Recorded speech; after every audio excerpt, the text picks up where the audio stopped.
আসসালামু আলাইকুম রহমতুল্লাহ। আশা করি সুপ্রিয় শিক্ষার্থীরা সকলেই ভালো আছেন। আজকে আমরা অনার্স দ্বিতীয় বর্ষের ইংলিশ কম্পালসারি যে বিষয়টি রয়েছে সেটা সম্পর্কে ডিটেল জানার চেষ্টা করব। টোটাল মার্কস কত, পাস মার্ক কত, ক্রেডিট না নন ক্রেডিট, বা পাস ফেলের ব্যাপারটা কি, এটা কিভাবে সহজে পড়লে পাস করতে পারবো কিংবা ভালো রেজাল্ট করা যাবে। তো এবং সিলেবাস এবং এই ইংলিশ কম্পালসারি সিলেবাস সম্পর্কে ডিটেলস আলোচনা করা হবে। তার আগে একটা কথা বলে নিই, এই ইংলিশ কম্পালসারি কোর্সটি যদি হোম টিউটর 55 একাডেমিতে করতে চান সেক্ষেত্রে আপনারা 01767351308 এই নাম্বারে হোয়াটসঅ্যাপে নক দেবেন। কোর্স ফি অনলি 420 টাকা। এখন পর্যন্ত অফারে চলতেছে, এটা অফার ফি। তো বলে নেই, আমাদের এই অনার্স দ্বিতীয় বর্ষের ইংলিশ কম্পালসারি বিষয়টি কিন্তু ম্যাক্সিমাম ডিপার্টমেন্টের কম্পালসারি সাবজেক্ট। তো এখন এই ইংলিশ কম্পালসারি বিষয়ের আমরা সিলেবাস সম্পর্কে জানার চেষ্টা করব। টোটাল মার্কস কত? মূলত টোটাল মার্কস হচ্ছে 100 মার্কের মধ্যে এক্সাম হয়, পাস মার্কস 40 মার্কস পেলেই পাস হয়ে যায়। এবং নন ক্রেডিট বলতে আপনি এটাতে পাস করুন কিংবা ভালো রেজাল্ট করুন, কোনো এফেক্ট ফেলবে না আপনার মেইন রেজাল্টের সাথে এই সাবজেক্টের রেজাল্ট কোনোভাবেই যুক্ত হবে না, পয়েন্ট কাউন্ট হবে না। ওকে, ব্যাপারটা আরেকটু ক্লিয়ার করে বলি।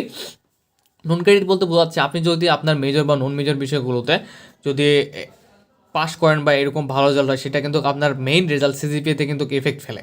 বাট এটার ক্ষেত্রে আপনার কোনো মার্কসই বা কোনো পয়েন্টই সিজিপিএতে যুক্ত হবে না। এটা জাস্ট আপনার একটা পাস করলে, এটা আপনার হচ্ছে সব সাবজেক্ট পাস করলেন, এটা তো পাস করতে হবে নেক্সট ইয়ারে যাওয়ার জন্য। ফেল করলে মনে করেন যে আগের যে ইয়ারের যেরকম ফেল পড়লে ইফেক্ট ফেলে, এটাও সেমভাবে ইফেক্ট ফেলবে, কিন্তু রেজাল্টটা কাউন্ট হবে না।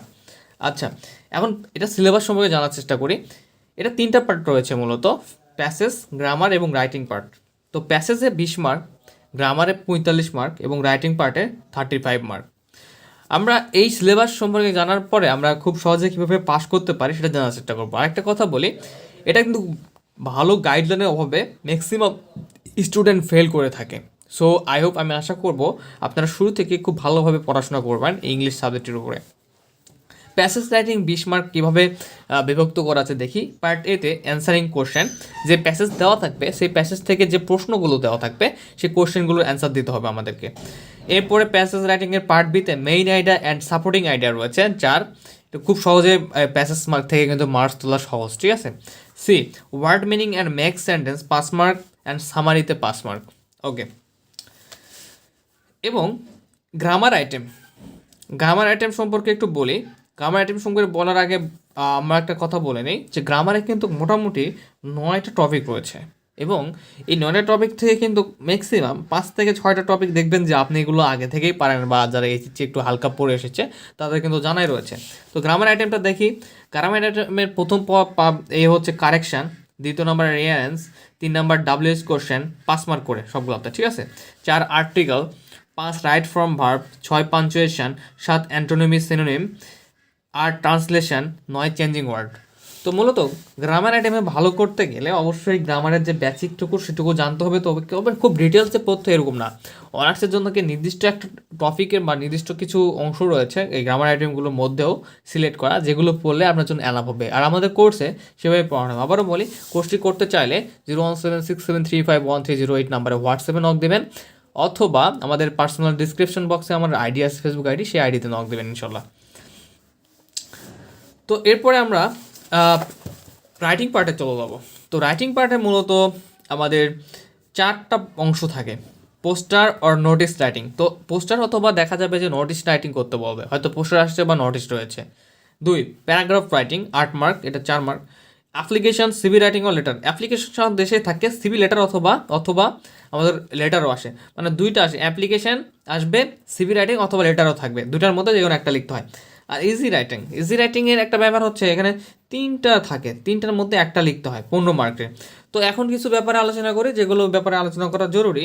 তো এই রাইটিং পার্টের জন্য যেমন আমরা অ্যাপ্লিকেশান, যাদের ভালো প্রিপারেশন থাকবে না তাদের কথা বলছি, পোস্টার, এই দুটার জন্য আমাদের মার্কস তোলা খুবই সহজ। এটা কিন্তু সহজ কিছু ট্রিক্স রয়েছে যেগুলো ফলো করলে আপনি ফুল মার্ক পাবেন।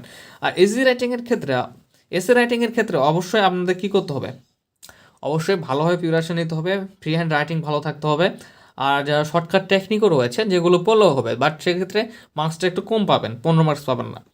আর প্যারাগ্রাফের ক্ষেত্রেও সেম কথা, যে প্যারাগ্রাফের ক্ষেত্রেও আপনার কিছু শর্টকাট মেথড রয়েছে সেগুলো অ্যাপ্লাই করতে পারেন যাদের মেমোরিজ, মানে মনে রাখার ক্ষমতা বা free hand writing com, but একটু নাম্বার কম পাইলেও আপনি হচ্ছে কি যথেষ্ট মার্কস পাবেন। এখন বলি যে এটাতে মূলত ছেলেপেলে ফেল কেন করে। কারণটা হচ্ছে সবাই এটার প্রতি গুরুত্ব কম দেয়, কম্পালসারি নন ক্রেডিট সাবজেক্ট মনে করে পরীক্ষার আগে একটু হালকা করে পড়বো, পাস হয়ে যাবে। বাট এটা কিন্তু ইংলিশ, অ্যান্ড তখন গিয়ে দেখে যে যে সহজ টপিকগুলোও রয়েছে, যেভাবে সহজে পাস করা পসিবল, সেই টপিকগুলোও তারা দেখা যায় কমপ্লিট করতে পারে না। তো বেশিরভাগ ক্ষেত্রে এই কারণে ফেল হয়ে থাকে। বাট পাস করার সবচেয়ে সহজ ট্রিক্স হচ্ছে কি জানেন, মাত্র দেখেন 40 মার্কের মধ্যে আমাদের অ্যান্সার করলে পাস হয়ে যায়। আর পাশের পরে এটা কিছু দরকার নাই, কারণটা কি বলেন তো, কারণ নোট কার্ডের সাবজেক্ট 100 পাইলেও যা, 40 পাইলেও তাই, কোনো রেজাল্টে যুক্ত হবে না। সো আমরা প্যাসেজ রাইটিংটাকে ফোকাস করবো 20 মার্কের মধ্যে যেন 15 মার্ক চলে আসে, কারণ এগুলো অনেক শর্ট ট্রিক্স রয়েছে যেগুলোর মাধ্যমে আপনি অবশ্যই 15 মার্ক তুলতে পারবেন। এবং গ্রামার আইটেমে দেখেন এই যে WH কোশ্চেন সহজ, আর্টিকেল, রাইট ফর্ম বা পাঞ্চুয়েশন, এগুলো কি খুবই সহজ। তো এখান থেকে দেখেন মোটামুটি 1 2 3 4টার মতো টপিক কিন্তু আপনার অলরেডি খুবই সহজ। তাহলে এখানে 4টার মতো আমি ধরে নিলাম যে আপনি এই 4টা থেকে 4 5 20 পেলেন, আর বাকিগুলো থেকে, আর বাকি যে আরও আইটেমগুলো রয়েছে এগুলো থেকে 10 মার্কের মতো পেলেন, তা 30 আর এদিকে 15, অলরেডি কিন্তু 45 হয়ে যাচ্ছে গ্রামার আইটেম এবং প্যাসেজ রাইটিং থেকে, যদি আপনারা একটু হালকা করে মনোযোগ দিয়ে পড়েন। আর আমাদের এখানে তো রাইটিং পার্ট থাকলোই অলরেডি আমরা 45 মার্ক কাউন্ট করে ফেলেছি, যেটা আমাদের 40 মার্ক পাশের জন্য। আর রাইটিং পার্ট তো থাকলোই, যেমন পোস্টার অ্যাপ্লিকেশন থেকে আপনি 8 4 12-র মধ্যেও এ যদি হালকা করে লেখেন ভালো হবে, 10 পাবেন। আর 2 এবং 4 মিলে 8 5 13 23-এর মধ্যে আপনি সাপোজ মনে করেন যে পেলেন 10ই পেলেন প্যারাগ্রাফ এবং এসে রাইটিং থেকে, তাহলে কত, তাহলে 20 হয়ে যাচ্ছে। 45 আর 20 মোটামুটি 65 আপনাকে পেতে হবে না, আপনি জাস্ট যদি 40 পান তাহলে হবে।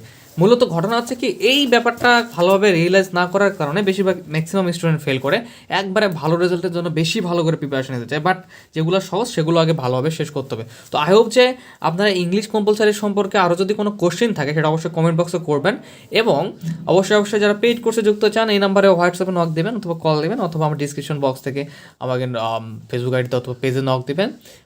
এখন শুধু কোর্স ফ্রিতে অফার চলেছে ইংলিশ, অনলি 420 টাকা। ওকে, অল দ্য বেস্ট, সকলে ভালো থাকবেন, সুস্থ থাকবেন, ধন্যবাদ।